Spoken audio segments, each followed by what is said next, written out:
सभी मित्रों को गुड मॉर्निंग, राधे राधे। कैसे हो सब? उम्मीद करता हूँ सब मस्त होंगे और जबरदस्त होंगे। सभी भारतीयों को मेरा नमस्कार। आज हम बात करते हैं भारतीय संविधान के बारे में और हम बात करेंगे भारतीय संविधान के जो मूल संविधान है, अनुच्छेद 1 से लेकर 395 अनुच्छेदों के बारे में बात करेंगे। एक लंबा वीडियो होने वाला है ये, जिसमें हम 395 अनुच्छेदों के बारे में बात करेंगे जो मूल संविधान में थे। इससे पहले हम ये भी चर्चा करेंगे कि मूल संविधान में कितने भाग थे, कितने अनुच्छेद थे, कितनी अनुसूचियां थी और वर्तमान समय में कितनी अनुसूचियां, कितनी अनुच्छेद और कितने भाग हैं। इन्हीं एक बड़े वीडियो के साथ आपके सामने हम पेश हैं, तो स्टार्ट करते हैं। बने रहे हमारे साथ लास्ट तक। और भारत के हर कंपटीशन एग्जाम में भारत जीके से अनुच्छेदों के बारे में पूछा जाता है। आईएएस हो, आरएस हो, इसके अलावा कई एग्जाम जिनमें इंडिया जीके में अनुच्छेद भी पूछते हैं। तो स्टार्ट करते हैं हम। भारत का मूल संविधान तो आपका बता दें कि बेसिक हम इसके बारे में चर्चा करेंगे। इसमें कौन कौन सी महत्वपूर्ण जानकारी है बेसिक। तो सबसे पहले हम बात ये कर लेते हैं कि भारतीय जो संविधान है, भारतीय संविधान, इस भारतीय संविधान के बारे में हम बात करें तो जो भारतीय संविधान है के बनने में लगभग 2 साल 11 महीना और 18 दिन लगे थे। कितने दिन लगे थे अगर आपको बता दें, हम छोटा कर लेते हैं इसे। हम भारतीय संविधान को बनने में एक एक लाइन को हम पूरा वीडियो है, मतलब पूरा फुल वीडियो ही है, जो भारत के एक एक चीज के बारे में हम वर्णन करेंगे, एक एक अनुच्छेद के बारे में। तो बने रहे हमारे साथ। तो भारतीय संविधान को बनने में 2 साल 11 महीने और 18 दिन लगे हैं। यह आपको याद रखना है, हर कंपटीशन एग्जाम में पूछता है। आप जो भी है इस वीडियो को आप सेव कर सकते हैं, नहीं आप अपनी नोटबुक लेके उसमें लिख सकते हैं। संविधान की मूल कॉपी को हिंदी और इंग्लिश दोनों भाषाओं में हस्तलिखित है, यानी आप जानते हो हिंदी लैंग्वेज और इंग्लिश लैंग्वेज दोनों के अंदर भारतीय संविधान को लिखा गया है। भारतीय संविधान को लिखा गया है और इसे लिखने वाले एक महान व्यक्ति, उनका नाम है प्रेम बिहारी रायजादा। प्रेम बिहारी रायजादा ने इसे अपने हाथों से लिखा था और विश्व का सबसे बड़ा लिखित सिद्धांत है। भारत की जितनी तारीफ करें उतनी ही कम है और हम सब भारतीय हैं, तो भारत होने पर हमें गर्व करना चाहिए, यानी भारतीय होने पर हमें गर्व करना चाहिए। तो संविधान की हम बात करें, संविधान जब बनकर तैयार हुआ तो उसमें मूल संविधान की बात करेंगे। उसमें 395 अनुच्छेद, 22 भाग, 8 अनुसूचियां थी। कितने? 395 अनुच्छेद, 22 भाग और 8 अनुसूचियां थी। भारतीय संविधान दुनिया के किसी भी देश का सबसे लंबा लिखित सिद्धांत है। कितना लिखित सिद्धांत है, यह गर्व की बात है और हर भारतीय को गर्व करना चाहिए भारतीय होने पर। अंग्रेजी संस्करण में अगर बात करें तो कितने शब्द लिखे गए हैं? 1,46,385 शब्दों का प्रयोग हुआ है। भारतीय संविधान को जो संस्करण में लिखा गया उसमें कितने शब्द? 1,46,385 शब्दों का प्रयोग किया गया है। अगर हम वर्तमान से तुलना करें तो भारतीय संविधान में वर्तमान समय में केवल 400 अनुच्छेद हैं, 12 अनुसूचियां हैं और 25 भागों में इसे विभाजित किया गया है। यानी संविधान में क्या संशोधन करके कई अनुच्छेद और जोड़े गए हैं। ठीक है, और एक देश को चलाने के लिए मेन उसका होता है संविधान। ठीक है, और हर देश का एक अपना संविधान है और विश्व का सबसे बड़ा लिखित सिद्धांत अपने भारत का सिद्धांत है, जिसमें 400 अनुच्छेद हैं, अभी 12 अनुसूचियां हैं और 25 भागों में विभाजित है। आगे हम बात करते हैं। भारतीय संविधान के भागों की बात करें तो 22 भागों में इसे विभाजित कर रखा है। आगे हम बात करते हैं 395 अनुच्छेद और 12 अनुसूची के बात करेंगे। भारतीय संविधान में जो मूल संविधान था उसकी हम बात करेंगे। तो देखते हैं आगे। तो भाग फर्स्ट की बात करेंगे और इसका संघ और उसका क्षेत्र दे रखा है, यानी भाग 22 भाग है टोटल और उसमें भाग फर्स्ट संघ और उसका क्षेत्र दे रखा है। संघ और उसका क्षेत्र दे रखा है। तो अनुच्छेद की बात करेंगे, 395 अनुच्छेदों की बात करेंगे हम। एक भाग आपके लिए इंपोर्टेंट होने वाला है। तो सबसे पहले अनुच्छेद की बात करेंगे। इसमें दे रखा है संघ का नाम और क्षेत्र दे रखा है। आप जानते हैं संघीय प्रणाली है अपने भारत में, ठीक है, जिसमें क्या होता है, और 2 सदन आप जानते हो, राज्यसभा और लोकसभा होते हैं, और जिसका लोकतंत्र है, और इसमें क्या है, नेता का चुनाव जनता द्वारा किया जाता है। आगे हम बात करें अनुच्छेद 2 के अंदर, तो इसमें नए राज्यों का परिवेश स्थापना है। अनुच्छेद 2A को निश्चित कर दिया गया है। आगे हम बात करते हैं, और इसको हम साइड में इधर लेके आ जाते हैं, ठीक है। आगे हम बात करें तो अनुच्छेद 3 की बात करें, अनुच्छेद 3 की, तो नए राज्यों का गठन और मौजूदा राज्य के क्षेत्रों में सीमा परिवर्तन दिक्कत करेगा, यहां से, ठीक है। तो तीसरे अनुच्छेद की हम बात करते हैं। नए राज्यों का गठन और मौजूदा राज्यों के क्षेत्रों और सीमाओं और नामों में परिवर्तन पहली और चौथी अनुसूची और पूरक, आकस्मिक और परिणामी मामलों में संशोधन प्रदान करने के लिए अनुच्छेद 2 और 3 के तहत बनाए गए हैं। अनुच्छेद 4 जो है कानून से संबंधित है। भाग 2 की बात करते हैं, जो नागरिकता को शो करता है।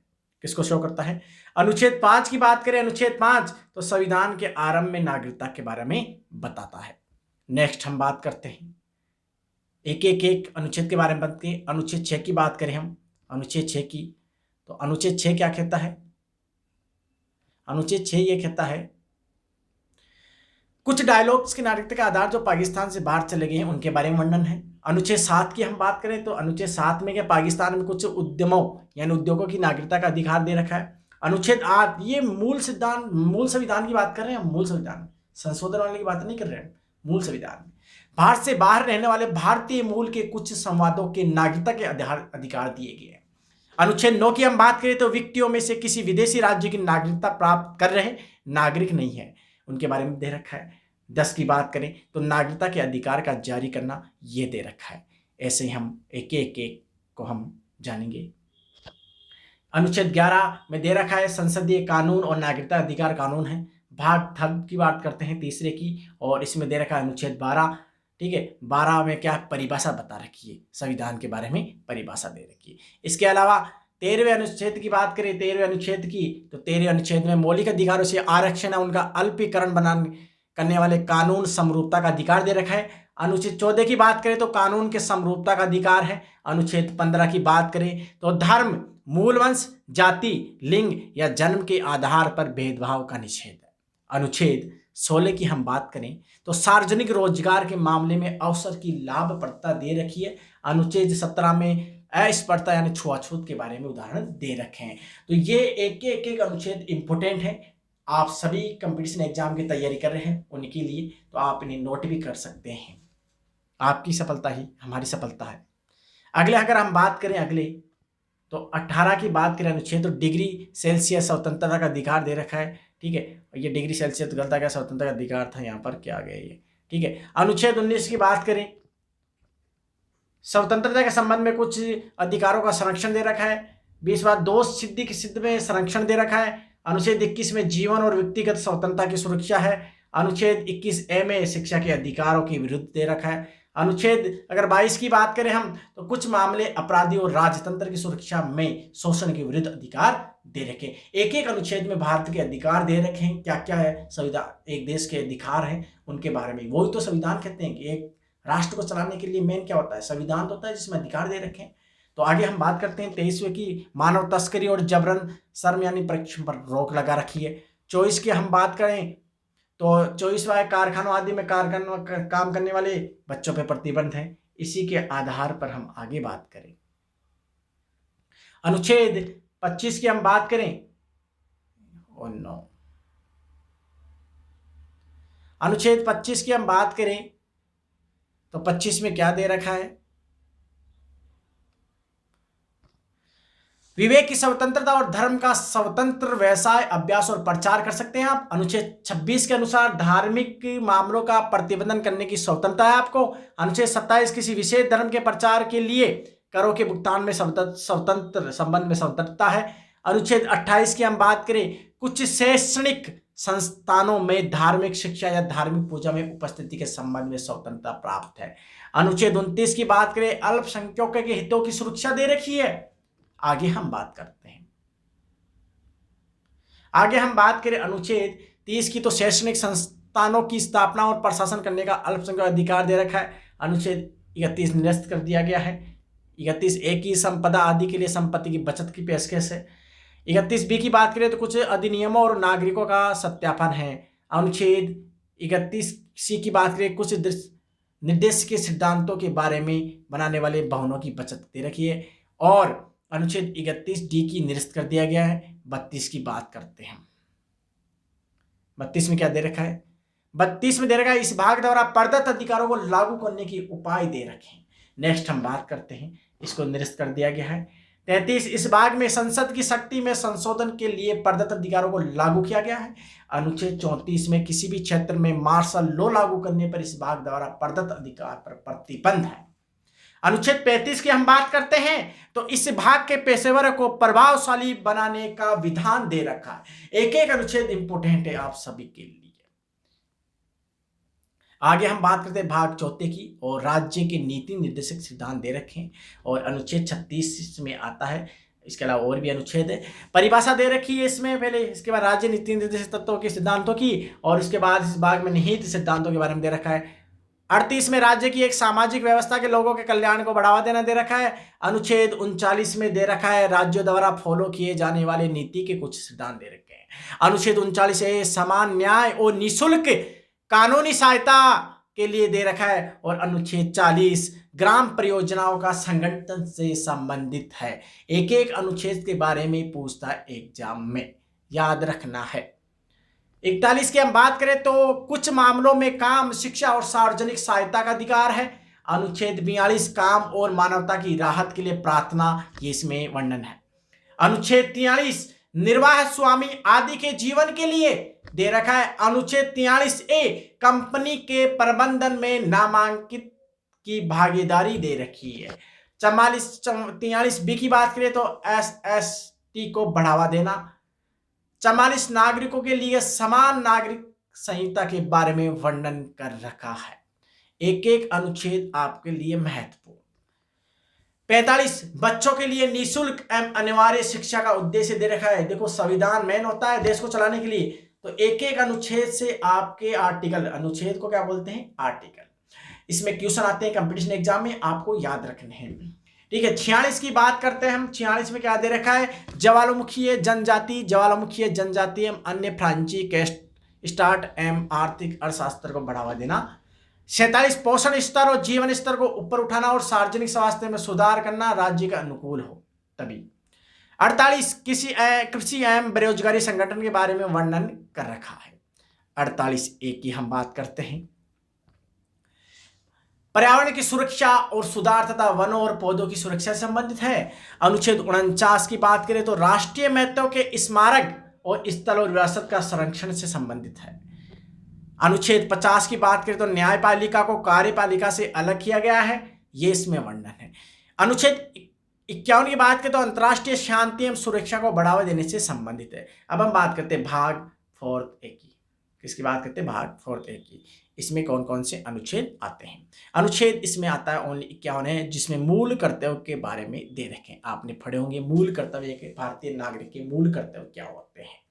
आगे हम बात करते हैं भाग 5 की बात करते हैं। संघ के बारे में दे रखा है। इसमें अध्याय फर्स्ट में क्या है? कार्यकारी राष्ट्रपति उपराष्ट्रपति के बारे में दे रखा है। अनुच्छेद जो भारत के 52 जो दे रखा है, भारत के राष्ट्रपति के बारे में वर्णन है। क्या क्या अधिकार क्षेत्र हैं, कैसे उनका चुनाव होता है, उसका पूरा वर्णन दे रखा है यहाँ पर। ठीक है, अनुच्छेद 53 की बात करें 53 की, संघ की कार्यपालिका शक्ति के बारे में वर्णन है। अनुच्छेद 54 की हम बात करते हैं, राष्ट्रपति का चुनाव कैसे होता है। अनुच्छेद 55 राष्ट्रपति के चुनाव की रीति क्या है, ये दे रखी है। इसके अलावा 56 की हम बात करते हैं। 56 राष्ट्रपति का कार्यकाल दे रखा है। अनुच्छेद 57 में पुनः चुनाव के लिए पात्रता क्या होती है।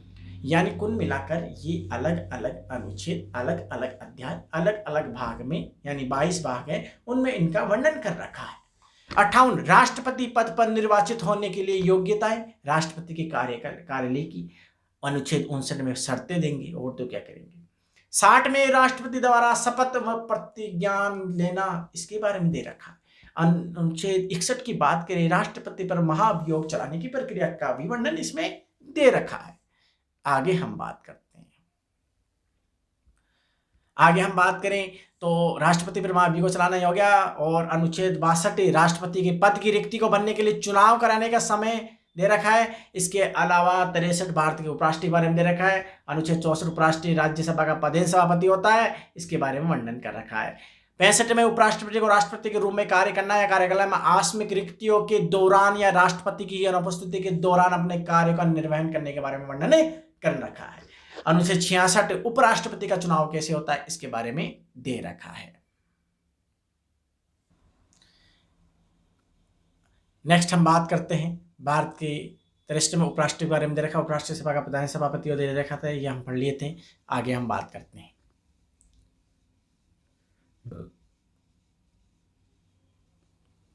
67 उपराष्ट्रपति का कार्यकाल दे रखा है। 68 की बात करें, उपराष्ट्रपति के पद की रिक्ति को भरने के लिए चुनाव करने के समय और आकस्मिक रिक्ति को भरने के लिए निर्वाचित व्यक्ति के पद की अवधि दे रखी है। अनुच्छेद 69 की बात करते हैं हम, उपराष्ट्रपति तथा शपथ पत्र या प्रतिज्ञान के बारे में दे रखा है। अनुच्छेद 70 की हम बात करते हैं, अन्य आकस्मिकताओं में राष्ट्रपति के कार्यों का निर्वहन दे रखा है। अनुच्छेद 31 की बात करें, राष्ट्रपति या उपराष्ट्रपति के चुनाव से संबंधित या उससे जुड़े मामले दे रखे हैं। इसके अलावा हम और बात करते हैं, ओनली अनुच्छेद की बात कर रहे हैं। एक एक अनुच्छेद आपके लिए अति महत्वपूर्ण, ये अति महत्वपूर्ण है। ये कहाँ गया, देखो ये कहाँ गया, इधर आ जा रे। देखो अनुच्छेद 72 क्षमा आदि देने और कुछ मामलों में सजा को निलंबित करने, कम करने या कम करने की राष्ट्रपति की शक्ति है इसमें। अनुच्छेद 73 संघ की कार्यपालिका शक्ति की सीमा मंत्रिपरिषद राष्ट्रपति को सहायता और सलाह देने के लिए दे रखा है। 74 मंत्रिपरिषद के बारे में दे रखा है, और अनुच्छेद 75 मंत्रियों के संबंध में अन्य प्रावधान भारत के लिए अटॉर्नी जनरल के बारे में वर्णन कर रखा है। आगे हम बात करते हैं। 76 की बात करें हम तो भारत के निर्वाचन में अटॉर्नी जनरल सरकारी कामकाज का संचालन दे रखा है। अनुच्छेद 77 की बात करें तो भारत के सरकार के कामकाज का संचालन दे रखा है। अनुच्छेद 78 राष्ट्रपति को सूचना देने आदि के संबंध में प्रधानमंत्री कर्तव्य दे रखे हैं। भाग अध्याय सेकंड संसद सामान्य दे रखा है। अनुच्छेद 79 की बात करें, संसद का संविधान दे रखा है। 80 में बात करें, राज्य की परिषद की रचना दे रखी है। नेक्स्ट हम बात करते हैं। नेक्स्ट हम बात करें तो अनुच्छेद 81 लोकसभा की संरचना। अनुच्छेद 82 प्रत्येक जनगणना के बाद पुनः समायोजन करना। 83 संसद के सदनों की अवधि। 84 संसद के सदस्यों के लिए योग्यता। अनुच्छेद 85 70 आवसन और विघटन के बारे में दे रखा है। नेक्स्ट हम बात करते हैं, अनुच्छेद 86 सदनों को संबोधित करने और उनके संदेश भेजने के राष्ट्रपति के अधिकार दे रखे हैं। इसके अलावा हम बात करें राष्ट्रपति का विशेष संबोधन। अनुच्छेद 88 सदनों के संबंध में मंत्री परिषदीय महान्यायवादी के अधिकार संसद के अधिकारी दे रखे हैं, इसका वर्णन है। 89 की बात करें, राज्यों की परिषद के अध्यक्ष और उपाध्यक्ष के बारे में वर्णन है। अनुच्छेद 90 की बात करें, उपसभापति का पद रिक्त होना, त्याग पत्र देना, पद से हटाए जाना, इसके बारे में वर्णन कर रखा है।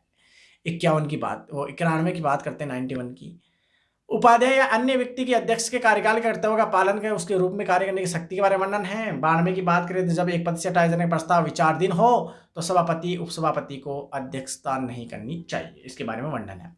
लोकसभा के अध्यक्ष और उपाध्यक्ष के बारे में वर्णन कर रखा है। 94 की बात करें तो अध्यक्ष और उपाध्यक्ष के पद रिक्त होना, त्यागपत्र देना और पद से हटाए जाना, इसका वर्णन कर रखा है। 95 की हम बात करते हैं। 95 क्या कहता है?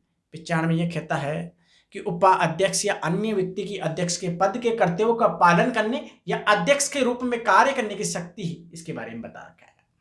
96 की बात करें तो अध्यक्ष या उपाध्यक्ष को तब तक अध्यक्षता नहीं करनी चाहिए जब उन्हें पद से हटाए जाने का प्रस्ताव विचाराधीन हो। 97 की बात करें अनुच्छेद तो सभापति एवं उपसभापति तथा सभापति एवं उपसभापति के वेतन के भत्ते के बारे में वर्णन कर रखा है। 98 की बात करें तो संसद सचिवालय व्यवसाय का संचालन, इनके बारे में वर्णन कर रखा है। अनुच्छेद 99 की हम बात करते हैं। 99 के बारे में बात बताएं आपको तो संसद सदस्यों द्वारा शपथ या प्रतिज्ञा सत्रों के बारे में दे रखा है। एक एक भाग इंपोर्टेंट आप सभी के लिए। बने रहे हमारे साथ यूट्यूब चैनल के साथ। चैनल को लाइक कीजिए, शेयर कीजिए, सब्सक्राइब कीजिए। आपकी सफलता ही हमारी सफलता है। आगे हम बात करते हैं अनुच्छेद 100 की, मतदान रिक्तियों और कोरम के बावजूद सदनों की कार्य करने की शक्ति सदस्यों की अयोग्यता, इसके बारे में वर्णन कर रखा है। नोट कर सकते हैं, आप इन्हें अपनी नोटबुक में लिख सकते हैं। अनुच्छेद 101 सीटों का खाली होना बता रखा है। 102 की बात करें, सदस्य के लिए अयोग्यताएं दे रखी है। अनुच्छेद 103 में सदस्यों की अयोग्यता संबंधी प्रश्नों पर निर्णय से संबंधित वर्णन कर रखा है। आगे हम बात करते हैं 104 की। हम बात करें 104, तो 104 में क्या दे रखा है, अनुच्छेद 99 के तहत शपथ लेने या प्रतिज्ञान करने से पहले या योग्य न होने पर या अयोग्य घोषित होने पर बैठने और मतदान करने के लिए दंड दे रखे हैं। संसद और उसके सदस्यों की शक्तियां, विशेष अधिकार और छुट्टी दे रखी हैं। अनुच्छेद 105 में संसद के सदनों और उसके सदस्यों को और समितियों की शक्तियां, विशेष अधिकार आदि दे रखे हैं। अनुच्छेद 106 की बात करें तो सदस्यों के वेतन एवं भत्ते दे रखे हैं, विधायी प्रक्रिया है इसमें। ठीक है, आगे हम बात करते हैं अनुच्छेद 107, विधेयक को पेश करने और पारित करने के बारे में संबंध में प्रावधान दे रखे हैं। अनुच्छेद 108 में बात करें तो कुछ मामलों में दोनों सदनों की संयुक्त बैठक के बारे में वर्णन कर रखा है। 109 की हम बात करें अनुच्छेद, तो धन विधेयक के संबंध में विशेष प्रक्रिया के बारे में इसमें वर्णन कर रखा है। अनुच्छेद 110 के बारे में बात करें, धन विधेयक की परिभाषा दे रखी है। अनुच्छेद 111 विधेयकों पर सहमति वित्तीय मामलों में प्रक्रिया से संबंधित दे रखा है। अनुच्छेद 112 की बात करें तो इसमें वार्षिक वित्तीय घोषणा दे रखी है। इसके अलावा अनुच्छेद 13 अनुमानों के संबंध में संसद में प्रक्रिया, 114 विनियोग विधेयक के बारे में वर्णन कर रखा है। एक एक जो अनुच्छेद होते हैं उनके बारे में महत्वपूर्ण क्वेश्चन एग्जाम कंपटीशन में पूछे जाते हैं, आपको याद रखने हैं।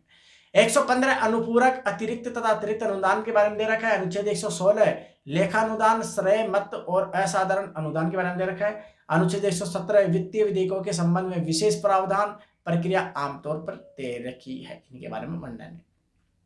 अनुच्छेद 118 नियमों के बारे में वर्णन कर रखा है। अनुच्छेद 119 वित्तीय व्यवसाय के संबंध में संसद प्रक्रिया कानून विनिमय दे रखा, संसद का प्रयोग की जाने वाली भाषाएं दे रखी है। 120 में 121 में संसद में चर्चा पर प्रतिबंध से संबंधित दे रखे हैं। अनुच्छेद 122 में वर्णन कर रखा है, न्यायालय संसद की कार्यवाही की जांच नहीं करेगी, ये इसके बारे में वर्णन कर रखा है। अध्याय आ जाता है थर्ड, राष्ट्रपति की विधायी शक्तियां, और इसमें हम बात करते हैं अनुच्छेद 123 में दे रखा है क्या, संसद के अवकाश के दौरान अध्यादेश प्रख्यापित करने की राष्ट्रपति की शक्ति इसमें निहित होती है। अध्याय दे रखा आगे संघ न्यायपालिका, और अनुच्छेद इसमें आता है 124 आगे भी है। सर्वोच्च न्यायालय की स्थापना का गठन, इसके अलावा अनुच्छेद 124A इसमें दे रखा है कि राष्ट्रीय न्यायिक नियुक्ति आयोग, ठीक है, सर्वोच्च न्यायालय द्वारा असंवैधानिक घोषित, हालांकि संसद द्वारा निरस्त किया गया है। ये 124B की बात करें, आयोग के कार्य दे रखे हैं। 124C की बात करें, कानूनों बनाने की संसद की शक्ति दे रखी है। 125 अनुच्छेद की बात करें, न्यायाधीशों के वेतन के बारे में बता रखा है। इसके अलावा 126 कार्यवाहक मुख्य न्यायाधीश की नियुक्ति के बारे में वर्णन है इसमें। आगे हम बात करते हैं 127 तदर्थ न्यायाधीशों की नियुक्ति। अनुच्छेद 128 उच्चतम न्यायालयों की बैठक में सेवानिवृत्त न्यायाधीशों की उपस्थिति। अनुच्छेद 129 उच्चतम न्यायालय, अभिलेख न्यायालय और सुप्रीम कोर्ट के बारे में दे रखा है। अनुच्छेद 130 सीटों के बारे में दे रखा है। अनुच्छेद 131 उच्चतम न्यायालय के मूल अधिकारों में, और 131 को निरस्त कर दिया गया है। नेक्स्ट हम बात करते हैं अनुच्छेद 132 कुछ मामलों में उच्च न्यायालयों से अपील में सर्वोच्च न्यायालय का अपील या क्षेत्राधिकार दे रखा है। अनुच्छेद 133 सिविल मामलों के संबंध में उच्च न्यायालयों से अपील में सर्वोच्च न्यायालय का अपील या क्षेत्राधिकार। इसके अलावा अनुच्छेद 134 आपराधिक मामलों के संबंध में सर्वोच्च न्यायालय का अपील या क्षेत्राधिकार उच्चतम न्यायालय में अपील करने के लिए बारे में वर्णन कर रखा है। अनुच्छेद 134A प्रमाण पत्र के बारे में दे रखा है। आगे हम बात करते हैं, इससे पहले थोड़ी हवा लेते हैं। 136 की बात करते हैं, उच्चतम न्यायालय द्वारा अपील करने की विशेष अनुमति दे रखी है अनुच्छेद इसमें। अनुच्छेद आगे की हम बात करें 137 की, तो उच्चतम न्यायालय द्वारा निर्णय आदेशों की समीक्षा के बारे में दे रखा है। अनुच्छेद 138 उच्चतम न्यायालय के क्षेत्र अधिकार का विस्तार के बारे में वर्णन कर रखा है। अनुच्छेद 139 की हम बात करें तो सर्वोच्च न्यायालय को कुछ रिट जारी करने की शक्तियां प्रदान की गई है, इस अनुच्छेद में बताया गया है। अनुच्छेद 139 ए की बात करें तो कुछ मामलों का स्थानांतरण दे रखा है, और अनुच्छेद 140 में सर्वोच्च न्यायालय की सहायक शक्तियां दे रखी है। आगे हम बात करते हैं 141 की। हम बात करते हैं अनुच्छेद 141, कानून को सभी न्यायालयों पर बाध्यकारी घोषित किया गया है। अनुच्छेद 142 में वर्णन कर रखा है सर्वोच्च न्यायालय के आदेशों का परिवर्तन और खोज आदि के संबंध में आदेश दे रखे हैं। 143 सर्वोच्च न्यायालय से परामर्श करने की राष्ट्रपति की शक्तियां दे रखी है। अनुच्छेद 144 सिविल और न्यायिक प्राधिकारियों को सर्वोच्च न्यायालय की सहायता के लिए कार्य करना, इसके बारे में वर्णन है। 144 ए निरस्त है। 145 न्यायालय आदि के बारे में के नियम दे रखे हैं इसमें, न्यायालय के बारे में। 146 की हम बात करते हैं। 146 में वर्णन कर रखा है उच्चतम न्यायालय के अधिकारी और उनके सेवक वे के बारे में वर्णन कर रखा है। 47 की बात करते हैं। 147 की व्याख्या दे रखी है। भारत के नियंत्रक महालेखा परीक्षक के बारे में दे रखा है। अनुच्छेद 148 भारत के नियंत्रक महालेखा परीक्षक के बारे में दे रखा है। अनुच्छेद 149 नियंत्रक महालेखा परीक्षक के कर्तव्य एवं शक्तियां दे रखी है। अनुच्छेद 150 संघ और राज्यों के खातों का प्रपत्र दे रखा है। अनुच्छेद 151 लेखा परीक्षा रिपोर्ट के बारे में वर्णन कर रखा है, आपको याद रखना है।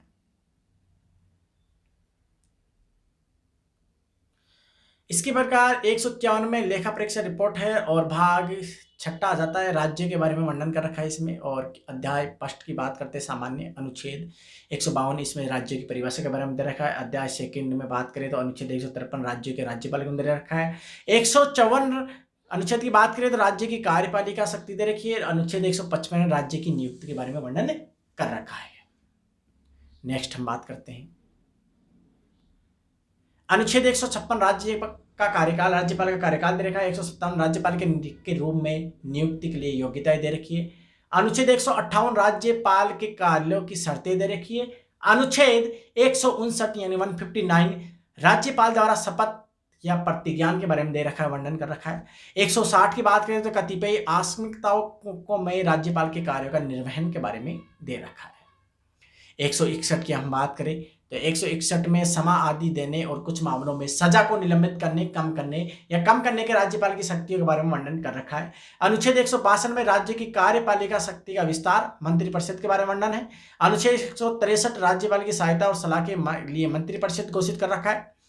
अनुच्छेद 164 मंत्रियों के संबंध में अन्य प्रावधान राज्य के महाअधिवक्ता के बारे में वर्णन कर रखा है। अगर आपको आवाज अधिक लग रही है तो आप आवाज को कम कर सकते हैं। यूट्यूब चैनल में आपको ऑप्शन मिल जाता है, वहां पर आप स्पीड को कम कर सकते हैं, ठीक है, या स्पीड को बढ़ा सकते हैं, ठीक है। आप वहां से इसको ट्राई कर लेना। नेक्स्ट हम बात करते हैं 165 की। हम बात करते हैं तो 165 क्या है। 164 की, पहले 164 की बात कर लेते हैं। 164 में मंत्रियों के संबंध में अन्य प्रावधान राज्य के महाधिवक्ता के बारे में। 165 के बारे में राज्य के लिए महाधिवक्ता सरकारी कामकाज का संचालन से संबंधित इसमें वर्णन कर रखा है, कैसे एक महाधिवक्ता संचालन करेगा। 166 अनुच्छेद की हम बात करते हैं तो किसी राज्य की सरकार के कामकाज का संचालन है उसमें। अनुच्छेद 167 राज्यपाल को सूचना प्रस्तुत करने आदि के संबंध में मुख्यमंत्री के कर्तव्य दे रखे हैं। अध्याय आ जाता है 3 और राज्य विधानमंडल के बारे में इसमें बता रखा है। तो आगे चलते हैं हम। अनुच्छेद 168 राज्यों में विधानमंडलों का गठन, आप जानते हो, एक तो विधान सभा होती है, एक विधान परिषद होती है विधानमंडलों में, राज्यों में, ठीक है। अनुच्छेद 169 की बात करते हैं, राज्यों में विधान परिषद का उन्मूलन या सर्जन क्या है, इसके बारे में है। अनुच्छेद 170 विधानसभाओं की संरचना के बारे में है। अनुच्छेद 171 विधान परिषद की संरचना के बारे में है। अनुच्छेद 172 राज्य विधानमंडल की अवधि के बारे में दे रखा है। और बात करें 173 की तो इसमें वर्णन कर रखा है राज्य के विधानमंडल की सदस्य के लिए योग्यता क्या है, राज्य विधानमंडल के बारे में। अनुच्छेद 174 सत्र, सत्रावासन और विघटन के बारे में दे रखा है। अनुच्छेद 175 सदन या सदनों को संबोधित करने और संदेश भेजने का राज्यपाल का अधिकार दे रखे हैं। अनुच्छेद 176 की बात करें तो राज्यपाल का विशेष अभिभाषण दे रखा है। अनुच्छेद 177 की बात करें सदनों के संबंध में मंत्रियों और महाधिवक्ता के अधिकार राज्य विधानमंडलों के अधिकारों के बारे में वर्णन कर रखा है। अनुच्छेद 178 विधानसभा के अध्यक्ष और उपाध्यक्ष के बारे में दे रखा है। इसी प्रकार बात करते हैं हम 179 अध्यक्ष और उपाध्यक्ष के पद रिक्त होना, त्यागपत्र देना और पद से हटाए, इसके बारे में वर्णन है। इसी प्रकार अनुच्छेद 180 उपाध्यक्ष या अन्य व्यक्ति की अध्यक्ष के पद के कर्तव्यों के पालन करने के बारे में रूप में वर्णित शक्तियों के बारे में वर्णन कर रखा है। अनुच्छेद 181 की बात करते हैं, जब अध्यक्ष या उपाध्यक्ष को पद से हटाने का प्रस्ताव विचार अधीन हो तो वह क्या कर सकता है? अध्यक्षता नहीं करेंगे। ठीक है, नेक्स्ट हम बात करते हैं विधान परिषद के सभापति एवं उपसभापति 182 में दे रखा है, 183 में दे रखा है। सभापति और उपसभापति का पद रिक्त होना, त्यागपत्र देना और पद से हटाए जाना, इसके बारे में वर्णन कर रखा है। 184 की बात करते हैं, उपाध्यक्ष या अन्य व्यक्ति की अध्यक्ष के कार्यकाल के कर्तव्यों का पालन करने या उसके रूप में कार्य करने की शक्ति दे रखी है। 185 में सभापति या उपसभापति को तब अध्यक्षता नहीं करनी चाहिए जब उन्हें पद से हटाने का प्रस्ताव विचार अधीन हो, ये इसके बारे में अनुच्छेद में दे रखा है। अनुच्छेद 186 में क्या वर्णन कर रखा है? अध्यक्ष एवं उपाध्यक्ष तथा सभापति एवं उपसभापति के वेतन एवं भत्ते के बारे में वर्णन कर रखा है। अनुच्छेद 187 के बारे में राज्य विधानमंडल का सचिवालय व्यवसाय के संचालन के बारे में वर्णन कर रखा है। कैसी लग रही है जानकारी? अगर आपको अच्छी लग रही है शेयर कीजिए, सब्सक्राइब कीजिए, लाइक कीजिए और इसे पूरी इंडिया में फैला दीजिए, क्योंकि इंडिया का मामला है ये। ठीक है, क्योंकि संविधान एक पूरे भारत के सभी नागरिकों के लिए होता है और सभी को संविधान के बारे में जानना चाहिए। अनुच्छेद 188 की हम बात करते हैं तो इसमें सदस्यों का शपथ पत्रिका के बारे में दे रखा है। बात करें अनुच्छेद सदस्यों में मतदान 189 के, सदनों में मतदान, रिक्तियों और कोरम के बावजूद सदनों की कार्य शक्ति के बारे में सदस्यों अयोग्यता के बारे में वर्णन कर रखा है। मतलब कुल मिलाकर ये मूल संविधान के अनुच्छेदों की बात कर रहे हैं हम, जिसमें क्या क्या वर्णन कर रखा है। 190 की बात करें, सीटें खाली रहना, इसके बारे में वर्णन कर रखा है। आगे हम बात करें 191 तो सदस्य के लिए अयोग्यता दे रखी है और अनुच्छेद 192 में सदस्यों की अयोग्यता संबंधी प्रश्नों पर निर्णय दे रखा है।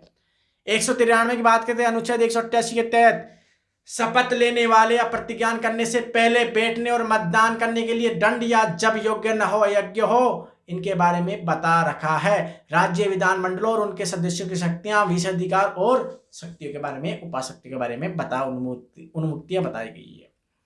आगे हम बात करते हैं 194 अनुच्छेद विधानमंडलों के सदनों और उनके सदस्यों और समितियों की शक्तियां, विशेष अधिकारों के बारे में वर्णन कर रखा है। अनुच्छेद 195 सदस्यों के वेतन एवं भत्ते विधायी प्रक्रिया के बारे में बता रखा है। 196 विधेयकों को पेश करने और पारित करने के संबंध में प्रावधान है। 197 धन विधेयक के अलावा अन्य विधेयकों के संबंध में विधान परिषद की शक्तियों पर प्रतिबंध के बारे में दे रखा है। अनुच्छेद 198 धन विधेयक के संबंध में विशेष प्रक्रिया के बारे में वर्णन कर रखा है। आगे हम बात करते हैं 199 अनुच्छेद की, और 199 अनुच्छेद धन विधेयक की परिभाषा के बारे में वर्णन करता है। अनुच्छेद 200 विधेयकों पर सहमति के बारे में वर्णन करता है। अनुच्छेद 201 विधेयक विचारों के लिए आरक्षित वित्तीय मामलों की प्रक्रिया के बारे में वर्णन करता है। अनुच्छेद 202 वार्षिक वित्तीय विवरण के बारे में वर्णन करता है और 203 प्राक्कलन के संबंध में विधानमंडलों में प्रक्रिया के बारे में वर्णन करता है। अनुच्छेद 204 विनियोग विधेयक के बारे में वर्णन करता है। कहते हैं कि करत करत अभ्यास के जनमति होई सुजान, रसरी जावत हाथ के सिल पर पत्थर निशान। मतलब बार बार प्रयास करने से एक जो जड़मती यानी बुद्धिहीन व्यक्ति होता है वो भी बुद्धि युक्त होता जाता है, मतलब बुद्धिमान बन जाता है। जिस प्रकार एक कुएं के अंदर मुंडेर जो होती है, उसमें पत्थर होता है, उसमें बार बार रस्सी हम खींचते हैं तो उस पर भी निशान पड़ जाते हैं। तो इसी प्रकार आपको भी मेहनत करनी चाहिए। ठीक है, इंसान जन्म के बाद ही सीखता है, जन्म के साथ लेके नहीं आता कुछ भी। ठीक है, तो यही आपके लिए एक महत्वपूर्ण, इस चैनल पर बहुत सारे साइंस जीके से रिलेटेड, इंडिया से रिलेटेड, राजस्थान जीके से रिलेटेड महत्वपूर्ण जानकारी वीडियो, बायोलॉजी हो, चाहे साइंस हो, जनरल साइंस जिसे हम बोलते हैं कंपटीशन एग्जाम के लिए, इंडिया जीके हो, विज्ञानों सभी के बारे में वीडियो उपलब्ध है और उपलब्ध करवाएंगे जैसे आपके कमेंट्स होंगे उनके अनुसार। अगर अच्छे लगते हैं शेयर कीजिए।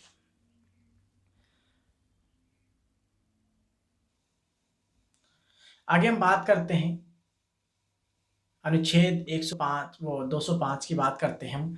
अनुपूरक अतिरिक्त या अतिरिक्त अनुदान के बारे में वर्णन कर रखा है। अनुच्छेद 206 की बात करें, लेखा अनुदान, क्रय मत और असाधारण अनुदान के बारे में दे रखा है। अनुच्छेद 207 वित्तीय विधेयकों के संबंध में विशेष प्रावधान प्रक्रिया, इनके बारे में वर्णन है। और 208 में नियम दे रखे हैं इनके, ठीक है। मतलब अलग अलग जो भाग हैं, जो 22 भाग, उनके आधार पर राज्यों के, राष्ट्रपति के, प्रधानमंत्री के, ठीक है, शक्ति के, विदेशी यात्राओं के, विदेशी मामलों के लेकर इनकी सभी के लिए अनुच्छेद बना रखे थे, ठीक है। ये सबसे बड़ा लिखित संविधान भारत का मतलब विश्व का सबसे बड़ा लिखित सिद्धांत है, वो संविधान है अपना भारतीय संविधान। अभी जो बोला गलत बोल दिया था थोड़ा, ठीक है, क्षमा चाहता हूँ आपसे, ठीक है। तो भारतीय जो संविधान है विश्व का सबसे बड़ा लिखित संविधान है। आगे हम बात करते हैं।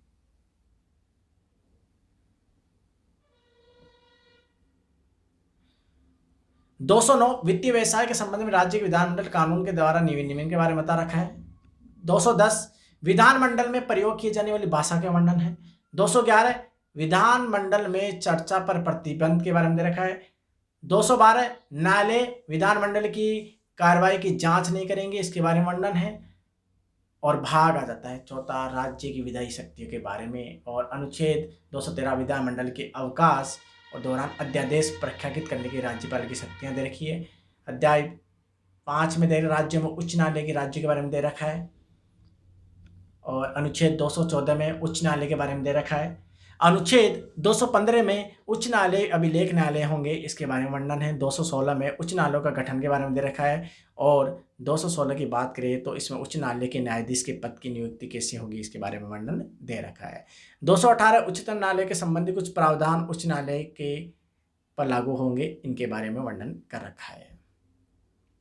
आगे हम बात करते हैं 219 उच्च न्यायालयों के न्यायाधीशों द्वारा शपथ या प्रतिज्ञान दे रखा है। अनुच्छेद 220 स्थायी न्यायाधीश होने के बाद प्रैक्टिस पर प्रतिबंध दे रखा है। अनुच्छेद 221 न्यायाधीशों के वेतन के बारे में दे रखा है। अनुच्छेद 222 किसी न्यायाधीश का एक उच्च न्यायालय से दूसरे उच्च न्यायालय में स्थानांतरण होगा, इसके बारे में वर्णन कर रखा है। तो कितनी महत्वपूर्ण जानकारियाँ। एक भारत देश विश्व गुरु है और इसे आगे बढ़ाने में अहम रोल अपने वर्तमान समय के पीएम श्री नरेंद्र जी मोदी जी कर रहे हैं। और उसके साथ साथ कांग्रेस वासी भी हैं। मतलब प्रत्येक भारतीय इसमें क्या कर रहा है, आगे बढ़ा रहा है। तो हर पीएम, जितने भी आज तक पीएम हुए, सभी के सहयोग से ये देश आगे बढ़ रहा है। चाहे कांग्रेसी हो, चाहे भाजपा हो, संस्था या पार्टी से मतलब नहीं है, एक चेहरे से मतलब होता है, ठीक है। पार्टी तो बदलती रहती है। अनुच्छेद 224 अतिरिक्त एवं कार्यवाहक न्यायाधीशों की नियुक्ति के बारे में दे रखा है। अनुच्छेद 224 उच्च न्यायालयों की बैठकों में सेवानिवृत्त न्यायाधीशों की नियुक्ति के बारे में दे रखा है। अनुच्छेद 225 विधान उच्च न्यायालयों का क्षेत्राधिकार के बारे में दे रखा है। अनुच्छेद 226 कुछ रिट जारी करने की उच्च न्यायालयों की शक्ति दे रखी है और 226 को निरस्त कर रखा है। और 27 अनुच्छेद में दे रखा है, 227 में उच्च न्यायालय द्वारा सभी न्यायालयों पर अधीक्षण की शक्ति इसमें वर्णन कर रखा है।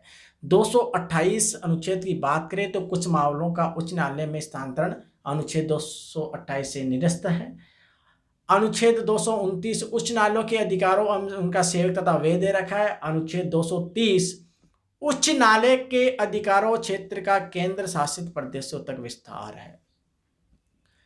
231 में दे रखा है 2 या 2 से अधिक राज्यों के लिए एक सामान्य उच्च न्यायालय की स्थापना दे रखी है। और भाग आ गया है छठा। तो कहते हैं कि हमारी आंखें वही देखना चाहती है, हमारी आंखें वही देखना चाहती है जो हमारा मन हमें दिखाना चाहता है। तो हमारे मन में क्या है, यही तो जो होगा वही तो हमारे आंखें देखना चाहेगी। तो अपने मन पर कंट्रोल रखें, आप किस चीज़ की तैयारी कर रहे हैं उसी पर फोकस करें, भटके नहीं, क्योंकि भटकाव बहुत है अभी वर्तमान समय में। लगे रहे अपने लक्ष्य की ओर, सफलता मिलेगी एक दिन जरूर। आगे देखते हैं। अनुच्छेद 233 जिला न्यायाधीशों की नियुक्ति के बारे में दे रखा है। अनुच्छेद 233 एक कुछ जिला न्यायाधीशों की नियुक्ति और उनके द्वारा दिए गए निर्णय आदि के बारे में सत्यापन दे रखा है।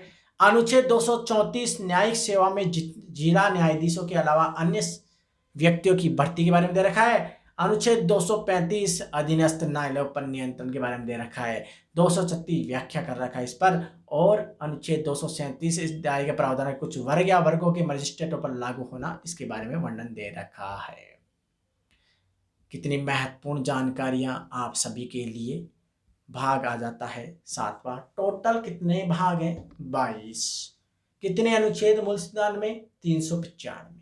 तो भाग 7वां पहली अनुसूची के बारे में, बी के बारे में, राज्य में 128।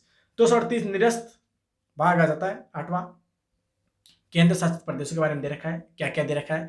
239 अनुच्छेद संघ और राज्यों का प्रशासन दे रखा है। अनुच्छेद 239 ए कुछ केंद्र शासित प्रदेशों के लिए स्थानीय विधान मंडल या मंत्री परिषद या दोनों का निर्माण कर रखा है, इसमें दे रखा है।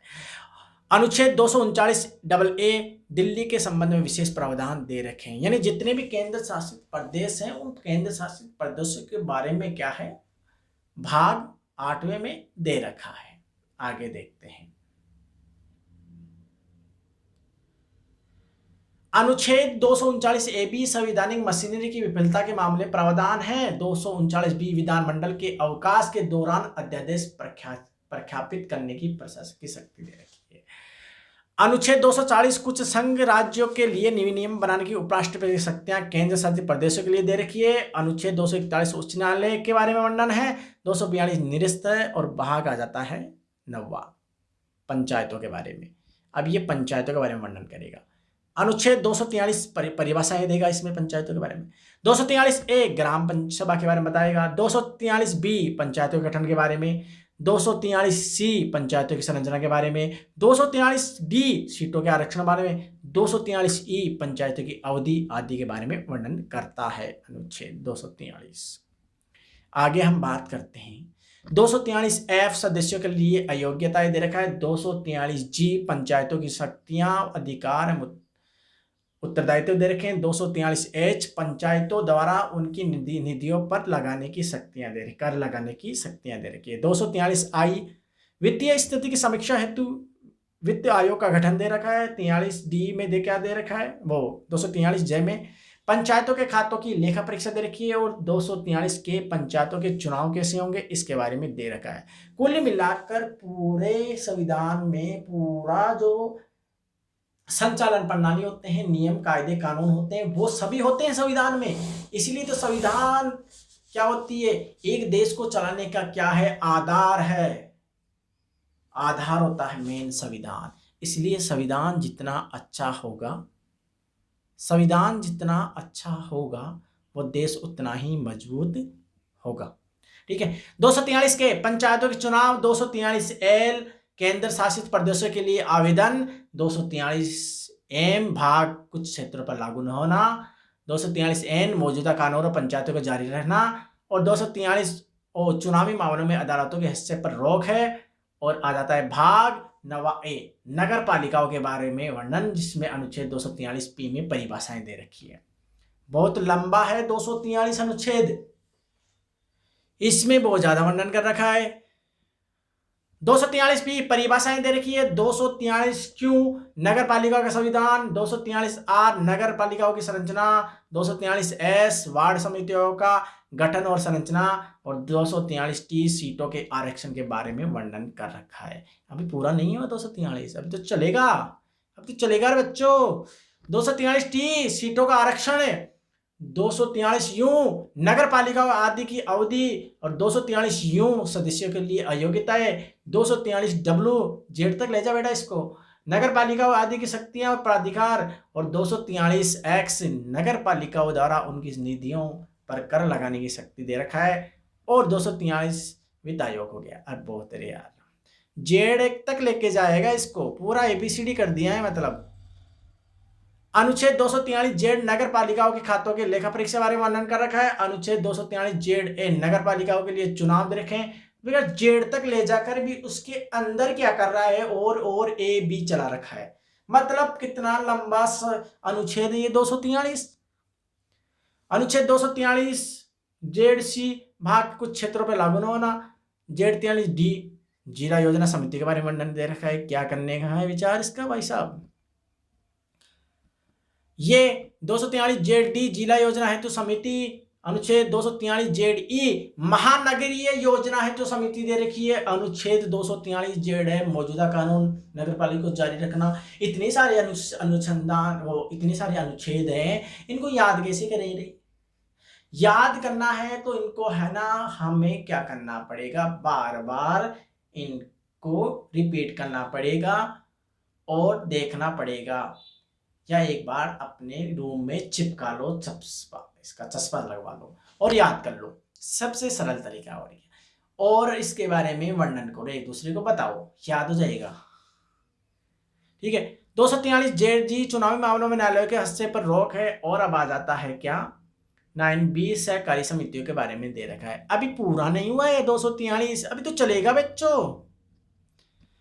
अनुच्छेद 243 जेड एच परिभाषाएं। अनुच्छेद 243 जेड आई सहकारी समितियों का नियमन। अनुच्छेद 243 जेड जे बोर्ड के सदस्यों, उनके पदाधिकारी संख्या और कार्यकाल। अनुच्छेद 243 जेड के बोर्ड के सदस्यों का चुनाव। अनुच्छेद 243 जेड एल बोर्ड और अंतरिम प्रबंधन का अधिक्रमण और निलंबन। अनुच्छेद 243 जेड एम सहकारी समितियों के खातों का ऑडिट करने के बारे में वर्णन कर रखा है। अनुच्छेद 243 जेड सामान्य निकाय की बैठक आयोजित करना। 243 जेड ओ किसी सदस्य का चुनाव प्राप्त करने का अधिकार। 243 जेड पी रिटर्न के बारे में। 243 जेड क्यू अपराध और दंड के बारे में। 243 जेड आर बहुराज्य सहकारी समिति के लिए आवेदन। 243 जेड एस केंद्र शासित प्रदेशों के लिए आवेदन। इसके अलावा अनुच्छेद 243 जेड टी मौजूदा कानूनों को जारी रखने के बारे में वर्णन कर रखा है। अब हो गया भाई खत्म, अब थोड़ा सांस आया है। मतलब इतने सारे 243 में दे रखे हैं, ए से लेकर जेड तक, फिर उनके अंदर भी डबल डबल दे रखे हैं।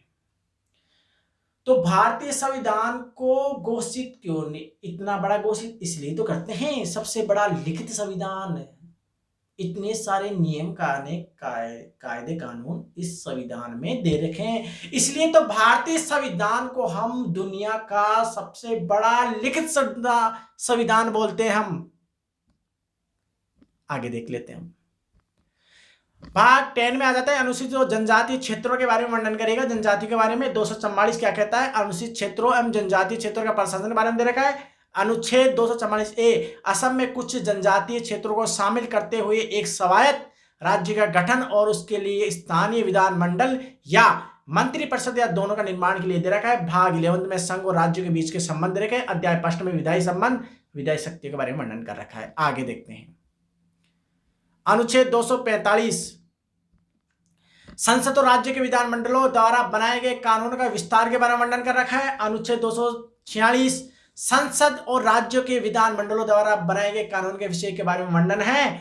246 ए वस्तु एवं सेवा कर के संबंध में विशेष प्रावधान दे रखे हैं। 247 कुछ अतिरिक्त न्यायालयों की स्थापना का प्रावधान करने की शक्तियां दे रखी है। 248 विधान की अवशिष्ट शक्तियां दे रखी है। और 249 के बारे में लिख रखा है, हित में राज्य सूची के किसी मामले के संबंध में कानून बनाने की संसद की शक्तियां दे रखी है।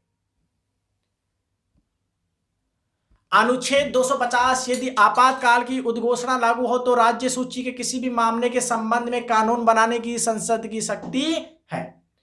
अनुच्छेद 251 अनुच्छेद 249 ये आगे पीछे हो गए भाई साहब, सॉरी क्षमा चाहते हैं इसके लिए, इसको अलग से हम डाल देंगे वीडियो में। 250 के तहत संसद बनाए कानून राज्यों को बनाए कानून के बीच में असंगता दे रखी है। 252 2 या 2 से अधिक राज्यों के लिए सहमति से कानून बनाने और किसी अन्य राज्य द्वारा ऐसे कानून को अपनाने की संसद की शक्तियां दे रखी है। 253 में अंतर्राष्ट्रीय समझौते को प्रभावी बनाने के बारे में वर्णन कर रखा है विधान के लिए। 254 की बात हम करें तो 254 में क्या दे रखा है, संसद द्वारा बनाए गए कानून और राज्यों के विधानमंडलों द्वारा बनाए गए कानूनों के बीच की असंगतता के बारे में वर्णन कर रखा है। 255 की बात करते हैं हम, सिफारिश से और पिछले मंजूरी से संबंधित आवश्यकताओं को केवल प्रक्रिया के मामले के रूप में माना जाता है। अब अध्याय आधा सेकंड प्रशासनिक संबंध और सामान्य के बारे में। 256 अनुच्छेद 256 257 ए निरस्त कर दिया गया है। अनुच्छेद 258 कुछ मामलों में राज्य की शक्ति के बारे में वर्णन कर रखा है। 58 के बारे में एक संघ को कार्य सौंपने की शक्ति और राज्य की शक्ति बता रखा है। 259 निरस्त कर दिया गया है और 260 भारत के बाहर के क्षेत्रों के संबंध में संघ का क्षेत्राधिकार दे रखा है। आगे हम बात करते हैं 261 सार्वजनिक कार्य अभिलेख और न्यायिक के बारे में इनमें वर्णन कर रखा है। जल से संबंधित विवाद। अनुच्छेद 262 अंतर्राज्यीय नदियों या नदी घाटी के जल संबंधी विवादों का निर्णय दे रखा है। अनुच्छेद 263 अंतर्राज्यीय परिषद के संबंध में प्रावधान दे रखे हैं। भाग आ जाता है 12वां वित्त संबंधी अनुबंध और मुकदमे, इनके बारे में वर्णन कर रखा है। इसमें अध्याय 5 हम वित्त सामान्य पढ़ेंगे। अनुच्छेद 264 व्याख्या करेगा इसकी वित्त संपत्ति अनुबंधों की, और 265 कानून के अधिकार के बिना नहीं कर लगाया जा सकता। 266 भारत और राज्यों की समेकित निधि और सार्वजनिक खाते के बारे में वर्णन करेगा। 267 आस्मिकता निधि संघ और राज्यों के बीच के राजस्व के वर्णन करेगा। और आगे हम देखते हैं 268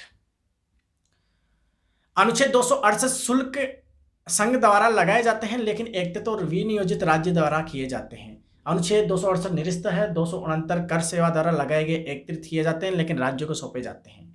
इसके अलावा 269 ए अंतर्राज्यीय व्यापार या वाणिज्य के दौरान माल और सेवा कर का उद्ग्रहण और संग्रहण के बारे में वर्णन कर रखा है। इसके बारे में नेक्स्ट हम बात करते हैं 270 अनुच्छेद 270 क्या कहता है, कर संघ और राज्य के बीच लगाए और वितरित किए गए हैं, इसके बारे में वर्णन है। 271 संघ के प्रयोजनों के लिए कुछ करते हुए करों पर अधिकार दे रखा है। 272 निरस्त कर दिया गया है। 273 जूट और जूट उत्पादों के निर्यात पर लगाए गए थे। ये उस टाइम जो क्या बहुत ज्यादा उगाई जाती थी जूट, पश्चिम बंगाल में जूट को बोलते हैं सन, है ना। 275 संघ के कुछ राज्यों का अनुदान के बारे में दे रखा है और 274 आप जानते हो, ठीक है। 275 संघ के कुछ राज्यों को अनुदान के बारे में वर्णन कर रखा है। 276 व्यवसाय व्यापार आजीविका रोजगार पर कर है। 72 स्वतंत्र, 78 निरस्त, 79 शुद्ध आय सीमा आदि गणना, 79 ए माल और सेवा पर कर परिषद और 80 वित्त आयोग के बारे में वर्णन कर रखा है। 281 की हम बात करते हैं। 281 अनुच्छेद में वित्त आयोग की सिफारिश से विविध दे रखे हैं। अनुच्छेद 282 संघ या राज्य द्वारा अपने राजस्व से चुकाए जाने वाले व्यय दे रखे हैं। 283 समेकित निधियों, आकस्मिक निधियों और सार्वजनिक खातों में जमा किए गए धन की रक्षा के देना दे रखा है।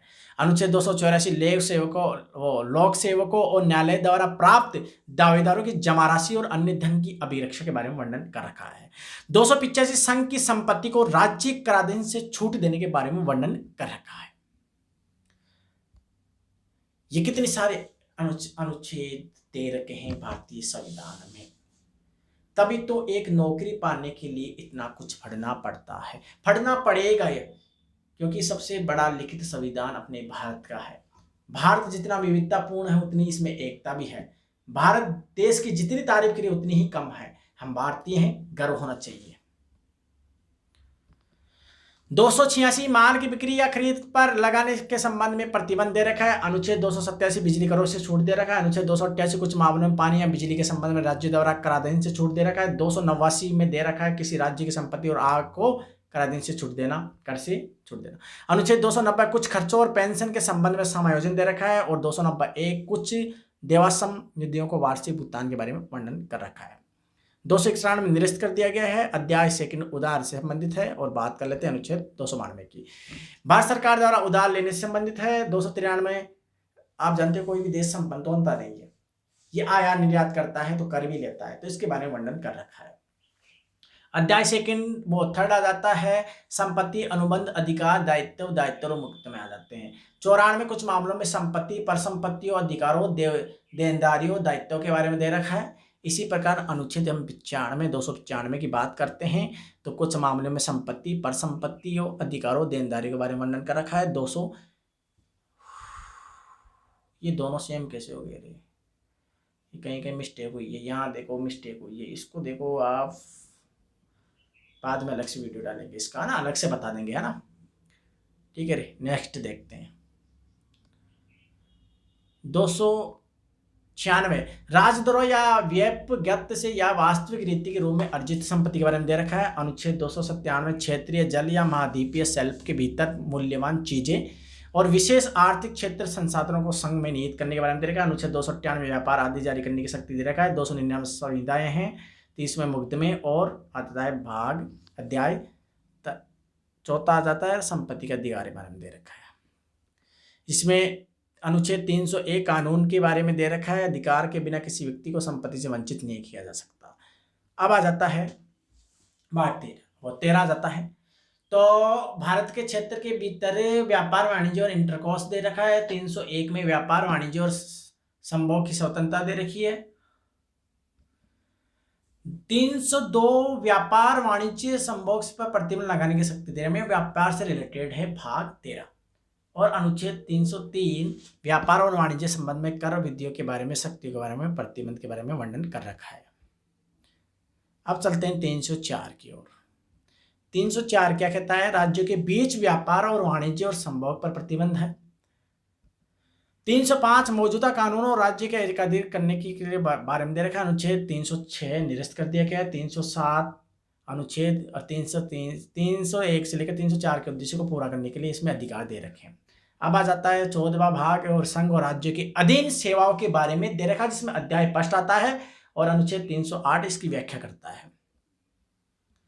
अनुच्छेद 309 की बात करते हैं हम, संघ या राज्य की सेवा करने वाले व्यक्तियों के बारे में सेवावर्ती दे रखा है। 310 संघ या राज्य सेवा करने वाले व्यक्तियों के कार्यकाल के बारे में दे रखा है। अनुच्छेद 311 संघ या राज्य के अधीन नागरिक समताओं में कार्यरत व्यक्तियों की बर्खास्तगी, निष्कासन या पद में कमी के बारे में दे रखा है। 392 में अखिल भारतीय सेवाओं के बारे में दे रखा है, वर्णन कर रखा है। आगे हम बात करते हैं 312 एक कुछ सेवाओं के अधिकारों की सेवा शर्तों में बदलाव करने या उन्हें रद्द करने की संसद की शक्ति दे रखी है। 313 संक्रमणकालीन प्रावधान दे रखे हैं। 314 फिर दोहराया गया है। इसके अलावा हम बात करते हैं अध्याय 2 लोक सेवा आयोग संघ और राज्य के लिए। 315 लोक सेवा आयोग के बारे में वर्णन है। 316 में नियुक्ति के बारे में वर्णन है। 317 लोक सेवा आयोग के किसी सदस्य को हटाए जाना और निलंबित करना, इसके बारे में वर्णन है। 318 आयोग के सदस्यों और कर्मचारियों की सेवा शर्तों के बारे में वर्णन, नियम, शक्तियां दे रखी है। 300 आ जाता है 19। 319 की बात करते हैं, एक महान भारत जिसे सोने की चिड़िया कहा जाता है, वो सोने की चिड़िया अब वापस बनने वाला है, जहां दूध की नदियां बहती है। सबसे ज्यादा खेती कार्य के मामले में सबसे ज्यादा खेती की जाती है भारत में, और इतनी ज्यादा जनसंख्या होते हुए सबका पेट भूखा नहीं रहता। ये एक भारत देश की क्वालिटी है।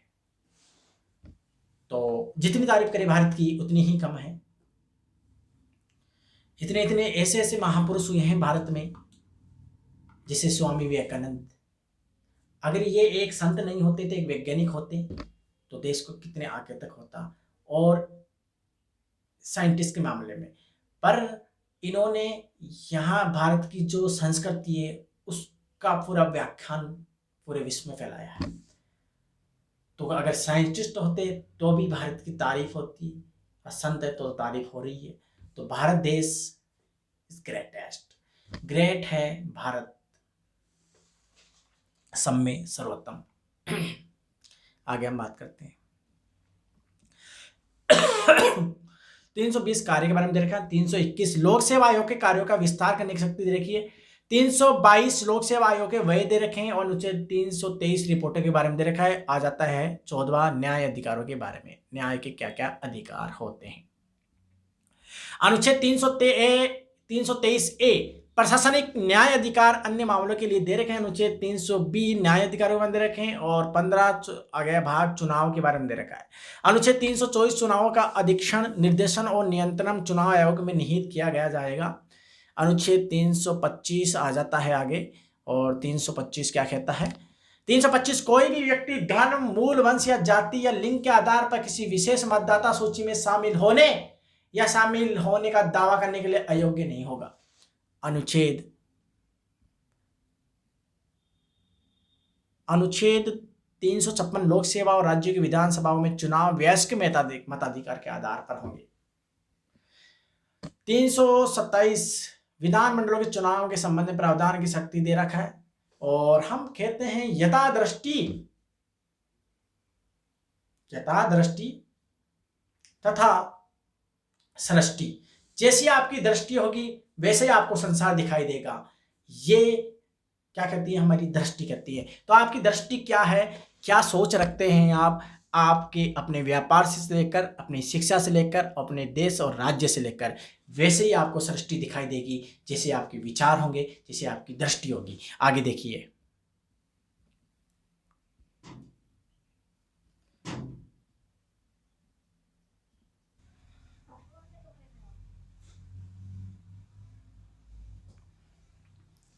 अब हम बात करते हैं भाग 16 की। कुछ वर्गों से संबंधित विशेष प्रावधान है और अनुच्छेद 330 की बात करते हैं हम। तो ये क्या कहता है, 330 लोकसभा में अनुसूचित जाति और अनुसूचित जनजाति की सीटों का आरक्षण के बारे में इसमें वर्णन कर रखा है। 300 अनुच्छेद 31 की बात करें, लोकसभा में एंग्लो इंडियन समुदाय का प्रतिनिधित्व इसके बारे में वर्णन है। और अनुच्छेद 332 की बात करें तो राज्यों के विधानसभाओं में अनुसूचित जाति और अनुसूचित जनजातियों के लिए सीटों के आरक्षण के बारे में वर्णन कर रखा है। अनुच्छेद 333 राज्यों के विधानसभाओं में एंग्लो इंडियन समुदाय का प्रतिनिधित्व। और 34 की बात करें, 60 वर्षों के बाद सीटों का आरक्षण और विशेष प्रतिनिधि के बारे में वर्णन कर रखा है। इसके बारे में इसके अलावा 335 की बात करें, सेवाओं और पदों के लिए अनुसूचित जाति और अनुसूचित जनजाति के दावे करता है। अनुच्छेद 336 कुछ सेवाओं में एंग्लो इंडियन समुदाय के लिए विशेष प्रावधान दे रखे हैं। ये थोड़ा अनुच्छेद 337 एंग्लो इंडियन समुदाय के लाभ के लिए शैक्षिक अनुसंधान के संबंध में विशेष प्रावधान। अनुच्छेद 338 राष्ट्रीय अनुसूचित जाति आयोग के बारे में वर्णन है। और अनुच्छेद 338 से राष्ट्रीय अनुसूचित जनजाति आयोग के बारे में वर्णन करता है। इसी प्रकार महत्वपूर्ण जानकारी आपके लिए, अनुच्छेद 338 ए राष्ट्रीय पिछड़ा वर्ग के आयोग के बारे में दे रखा है। 339 अनुसूचित क्षेत्रों के प्रशासन और अनुसूचित जनजातियों के कल्याण के संघ के बारे में नियंत्रण के बारे में वर्णन। 340 पिछड़े वर्गों की स्थितियों की जांच के लिए आयोग की नियुक्ति है। 341 अनुसूचित जातियों के बारे में, 342 अनुसूचित जाति के बारे में और 342 ए सामाजिक और शैक्षिक रूप से पिछड़े वर्गों के बारे में वर्णन है। और आ जाता है भाग 17 के बारे में, जो राजभाषा के बारे में वर्णन है।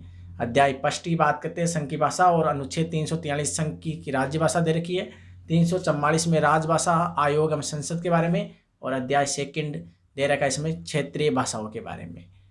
तो इसमें अनुच्छेद 345 किसी राज्य की आधिकारिक भाषा या भाषाएं दे रखी है। 346 एक राज्य और दूसरे राज्य के बीच या एक राज्य और संघ के बीच संचार के लिए राजभाषा के बारे में वर्णन है। अनुच्छेद 347 किसी राज्य की जनसंख्या के एक वर्ग द्वारा बोली जाने वाली भाषा से संबंधित विशेष प्रावधान है। और अध्याय 3 में दे रखा है सर्वोच्च न्यायालय व उच्च न्यायालय आदि की भाषा के बारे में वर्णन कर रखा है। अनुच्छेद 348 की बात हम करें तो सर्वोच्च न्यायालय और उच्च न्यायालयों में और अधिनियमों विधेयकों आदि के लिए उपयोग की जाने भाषा के बारे में वर्णन दे रखा है। 349 भाषा से संबंधित कुछ कानूनों और अधिनियमित करने के लिए विशेष प्रक्रिया दे रखा है। अध्याय 4 की बात करें हम तो अनुच्छेद 350 शिकायतों के निवारण के लिए अभिवेदन में उपयोग की जाने वाली भाषा दे रखा है। 350 ए प्राथमिक स्तर पर मातृभाषा की शिक्षा की सुविधा, और 350 बी भाषाई अल्पसंख्यकों के लिए विशेष अधिकारों के लिए विशेष शक्तियां दे रखा है। आगे हम बात करते हैं 351 हिंदी भाषा के विकास हेतु इसमें दिशा निर्देश दे रखे हैं। और आ जाता है 18वां भाग जिसमें आपातकालीन प्रावधान है, और अनुच्छेद आते हैं 352 आपातकाल की उद्घोषणा, अनुच्छेद 353 आपातकाल की उद्घोषणा का प्रभाव, 354 आपातकाल की उद्घोषणा लागू करने, राजस्व के वितरण से संबंधित प्रावधान का लागू होना इससे संबंधित दे रखा है। आगे हम बात करते हैं अनुच्छेद 355 भारी आक्रमण और आंतरिक अशांति से राज्यों की रक्षा करना संघ का कर्तव्य है। राज्यों में संवैधानिक मशीनरी की विफलता के बारे में वर्णन है।